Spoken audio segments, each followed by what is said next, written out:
जी नमस्कार दोस्त, आज आपका फिर स्वागत है। आज हम फिर एक नई जानकारी के साथ आप लोगों के बीच आए हैं। तो दोस्तों चलिए, ये भी एक अच्छी न्यूज़ है जो आप लोगों को आज बताने वाले हैं कि जो BSNL EU ने एक लेटर लिखा है और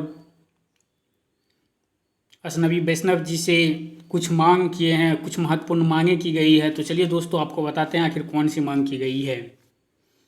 AUAB ने श्री अजनबी वैष्णव माननीय संचार मंत्री को पत्र लिखकर BSNL बोर्ड में 4G पर सरकारी निदेशकों द्वारा बनाई गई बाधाओं को दूर करने के लिए उनके हस्तक्षेप की मांग की है।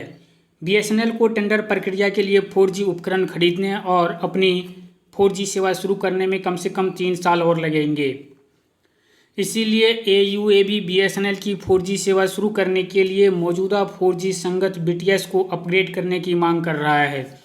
जी हाँ, जो मौजूदा BTS है उन्हीं को अपग्रेड करने की मांग कर रही है, जिससे कम खर्च में और कम समय में 4G उपलब्ध हो जाए और BSNL इस सर्विस को चालू कर दे। 1/7/2021 को BSNL प्रबंधन समिति ने दक्षिण और पश्चिमी क्षेत्रों में 4G सेवा शुरू करने के लिए 18,500 BTS के उन्नयन की मंजूरी दी, यानी अपग्रेड की मंजूरी दी। इस पर कंपनी को केवल 550 रुपये का खर्च आएगा। जी हाँ, ये 4G उन्नयन के लिए, अपग्रेड के लिए जो BSNL प्रबंधन समिति ने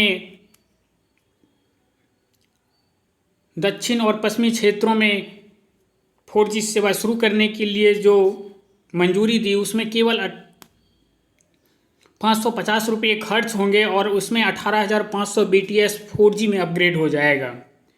प्रबंधन समिति का यह प्रस्ताव BSNL बोर्ड के अनुमोदन के लिए दिया था। जी हाँ, प्रबंधन समिति ने जो है यह प्रस्ताव BSNL बोर्ड को दिया। हालांकि BSNL बोर्ड की बैठक में DOT के 2 सरकारी निदेशकों ने उन्नयन प्रस्ताव को मंजूरी नहीं दी। जी हाँ, जब BSNL बोर्ड की बैठक हुई तो उसमें DOT के 2 सरकारी निदेशक जो है इस प्रस्ताव को नामंजूर कर दिया।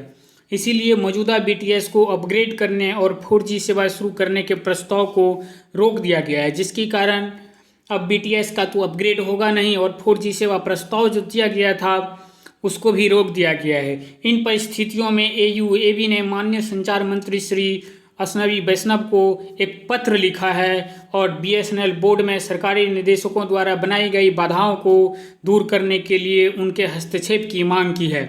तो उम्मीद करता हूँ दोस्त कि BSNL संचार मंत्री जो हैं वो इन पत्र को ध्यान में रखकर और BSNL को ध्यान में रखकर ज़रूर इसको मंजूरी दे देंगे, ताकि BSNL जल्द से जल्द 4G शुरू कर सके। तो दोस्तों, ये न्यूज़ कैसा लगा? अगर अच्छा लगा है तो कृपया एक लाइक का बटन दबा दीजिएगा। धन्यवाद दोस्तों।